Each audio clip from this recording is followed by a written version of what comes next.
Bonjour, bonjour. Il y a Bamimba na Facebook.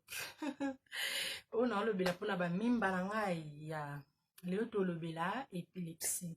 Na yo ki bato ebele bayebi na bango mais bato mosusu akoza pe ayebi na ye te, tu vois. Ebele te kaka bayebi mosusu pe ayebi na ye te, ayokaka ka épilepsie moto wana koya maladi ya ndeke abela maladi ya ndeke aza épileptique mais ayebi na ye ndenge fonctionna te ndenge nini, tu vois.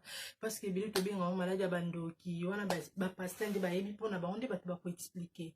Mais on a expliqué selon médecine et pas ba mimba na ngai, tu vois, na faire comprendre ba mimba na ngai, moi médecine, moi ndambo ya lelo tolobela épilepsie. Épilepsie est une maladie. Épilepsie est une maladie moko cérébrale, les amis ba méningite. Quand je dis cérébral, c'est quoi? Parce que baby saka fonction ya fonctionnement ya cerveau. Donc, cerveau ndenge evanda ko fonctionner normal, si on a une épilepsie, cerveau a de fonctionner sur normal te. Tu vois, parce que épilepsie zo kende ko bebisa, nzela o ememaka, ils ont information dans le cerveau pour emema na ba organe, tu vois, na ba tissu ba organe tout comme ça. Ya ngolande épilepsie et ya ka par ba crise. On a une crise épileptique, tu vois. Ce n'est pas tout le monde qui a la crise, et la crise épilepsie, non. Les hommes qui sont appelés normal, doivent faire crise, mais ça dit, elle comme sous, tu vois, parce que crise épilepsie, il faut la diagnostiquer, tu vois, chez les médecins. Yeah. Donc, voilà, tout le bilan est comme à côté à la crise, voilà. Tout le bilan, cause, il y a épilepsie, épilepsie, et en cause de mes cause vraiment vraiment cause peut-être que tu vas que ça on dit te cause en ils en ont te non ba trouver en te tu les lo ba kaka ba ti pour nous trouver cause non mais ba cause au so to yebi muke o to yebi to zana AVC ko cause épilepsie to zana traumatisme crânien to zana ba maladie métabolique lokola ba diabète so mutasali hyperglycémie, tu vois, soit mutasali hypercalmie, si c'est hypercalcémie, sorry. Si on t'a hypercalcémie, ça veut dire diminution de calcium, tu vois, on te bien hypercalcémie. Tu vois, si on t'a sali et cause à peut dire na ba drogue, mutazo ba drogue belé, dit à mutazo mi na masanga, vine mobimba, tu vois. Donc, ba cause héréditaire, génétique, mais ils ont vraiment valable tu vois. Donc ba cause yangwana ba cause exactement ebele ba méningite comme mango p comme ma épilepsie. Donc dosage p donc mutazo ba kisi na dosage o ba pesi te pa munganga. Donc avant milani kisi azo tala ni dosage t donc avant milani kisi ndenga lingi azo surpasser ba dosage, hein, surdoser nini médicament, tu vois. Donc, tu as deux sortes d'épilepsie. Tu as épilepsie générale, na épilepsie partielle. Na épilepsie générale, ils ont des épilepsie générale, ils ont donc décharge brusque, excessive, il y a neurones. Ça veut dire, neurones, tu vois.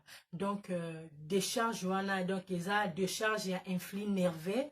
Donc, influx nerveux, c'est déchargé brusquement, excessive. Donc, ma casse trop, na neurones. Ça veut dire quoi? Un influx, quoi ça?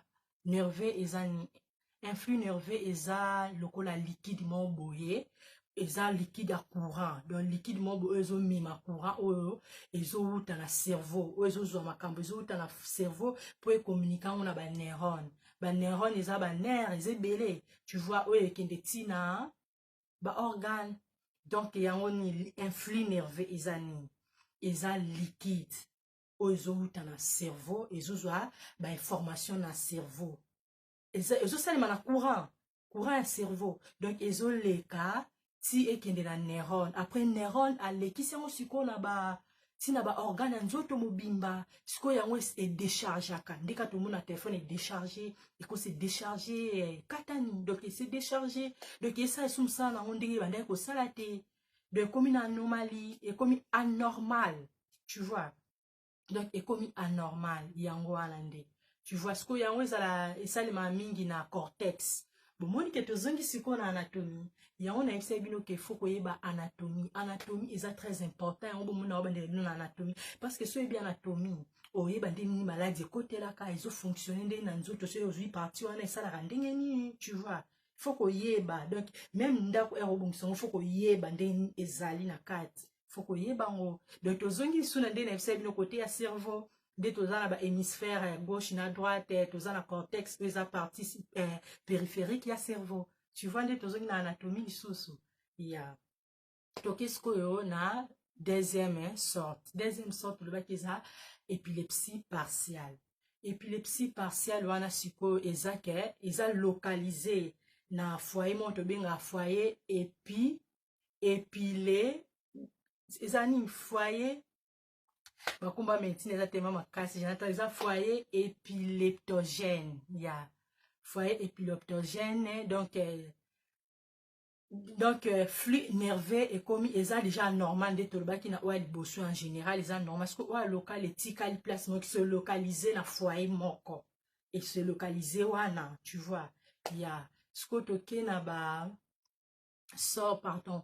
facteur de risque ya épilepsie ba facteur de risque on peut ka presque ba facteur ba agent causal tu vois on peut causer en haut on peut ka ba facteur de risque nango ba facteur de risque cause la paix héréditaire ba facteur de risque et cause la paix du AVC sont tout bien ça ni AVC ça accident vasculaire cérébral to e bien haut tu vois tolobela kota ba AVC kuna ba crise wana tolobela nyonso wana donc AVC za ba crise mo o esalema à partir ya cerveau na niveau ya mususu ko sala na niveau ya nuque ko sala hématome moko boye ba hématome wana eza ya deux sortes ko sala hématome to sala ba AVC za génique to sala ba AVC o eza hémorragique wana tolobela on era ba AVC tu vois donc ba facteur à risque ezaka ndenge na fc bino ba cause nango souvent eza yango wana si ba crise nango sko ndenge la ka ba crise nango ekoya